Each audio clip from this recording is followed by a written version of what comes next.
We are addicted to personalities. Is it so? The first personality we are addicted to is our mother. We cannot live without her. It is not possible to live without your mother. You know, it is not possible to live without your mother. यानी आपकी माँ के जिस्म में भी आप हैं.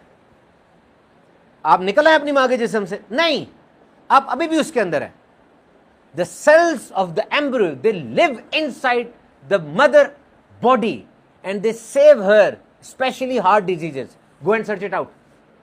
यानी आपकी माँ को कोई कार्डियोलॉजी की प्रॉब्लम होगी ना, आपके सेल्स असिस्ट करेंगे उसको. You never leave your mother. This is not something emotional, this is biological. So you are in her. You will remain in her. You will always be in her until she will be in the grave. May Allah protect her. May Allah bless her with long health. But you will remain in her. और आप हैरान होंगे बात सुन के, और आप परेशान हो जाएंगे सुन के. आपको पता है जो क्रॉनिक इल होता है और जो बिस्तर मर्ग पर होता है, जो कि सपोर्ट पे होता है, जिसे वेंटिलेटर आप कहते हैं, सपोर्ट पे है, वो वेंटिलेटर पर है और वो बोल नहीं सकता, and is not in a position to speak, is going to die within minutes or within days. That ventilator is, you can say, supporting his life. उसका दिल धड़क रहा है पंप की तरह. ब्रेन डेड हो गया हुआ उसका. आपने तो सुना होगा ब्रेन डेड हो गया है, आपकी मर्जी है, हम तो 60,000 रुपये दिन का चार्ज करेंगे आईसीयू का. उतारते हैं, गया, रखते हैं तो रह लेगा. अब उस हालत में कि ब्रेन डेड वो नहीं है, लेकिन वो वेंटिलेटर पर है, एंड ही श्योरली डाई. साइंसदानों ने नोट किया कि इस हालत में वो एक लफ्ज बोल देता है ना, उस लफ्ज के बाद he is surely going to die. Now he is going to die.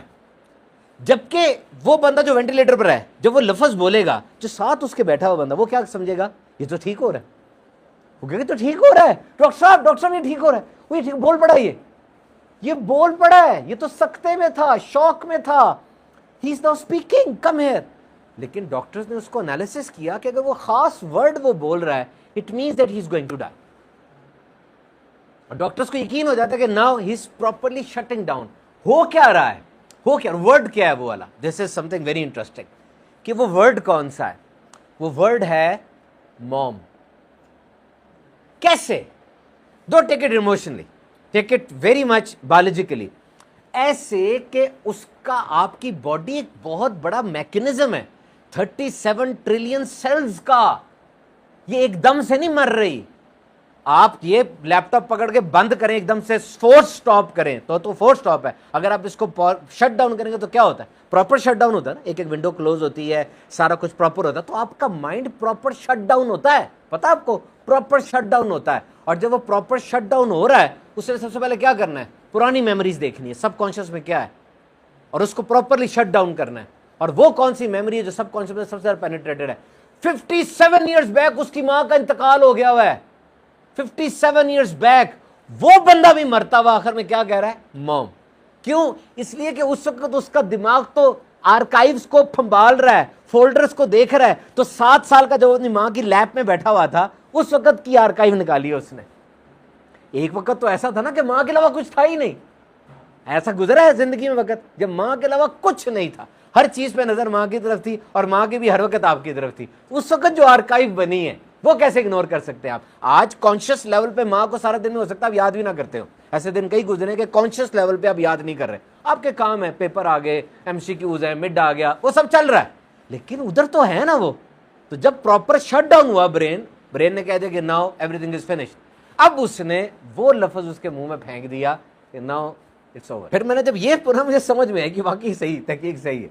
You can not live without her. She will always be there. Remember, वो हमेशा आपका इंतजार कर रही है. और जब वो आपको जन्म देने लगी थी ना, उसने यही कहा था, पता है, कहा हो या ना कहा हो, समझा था क्या कि इसको मैंने छुपाया हुआ था, इसको मैंने बचाया हुआ था. अभी इस दुनिया में ये जंगल में आ जाएगा, मैं तो हर जगह इसको बचा नहीं पाऊंगी. सबसे पहली सोच ये थी उसके पास, अब मैं क्या करूँगी, यहाँ तो बीमारियाँ हैं, बड़ा हो जाएगा तो चला जाएगा, लोग इसको तंज भी करेंगे, मारेंगे भी, मैं कैसे बचाऊंगी. यहाँ तो मैंने इसको समेट के रखा हुआ था.